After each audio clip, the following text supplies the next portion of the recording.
বেটা কি অবস্থা তোর? আজকে আবার কোন কোন বাট পারি শুরু করছিস? তোর কি আমার দেখলে বাটপার মনে হয়? কি কবি ক এত ফালতু বাসাল বাদ দিয়া। যা কইতে চাইছিলাম, তুই এখন কই আসস?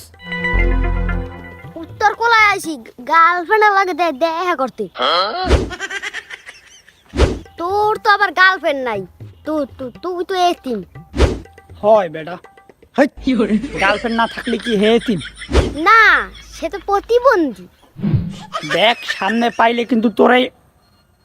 দেখো বৎস, তোমার সাথে ঝগড়া করা মুডও আমার নাই। আমি এখন আছি রোমান্টিক মুডে। এখন আমি গার্লফ্রেন্ডের লাগে দেখা করতে যাইতেছি। দেখ এইটা যা সমস্যা নাই, কিন্তু আমি এখন কই আছি জানোস? কই আছেন কই আপনি? আমি এখন ম্যাজিস্ট্রেটের লগে দেখা করতে আইছি। আমি বর্তমানে হের পার্সোনাল রুমে আছি। দেওস না কথায় বাড়ি খাই।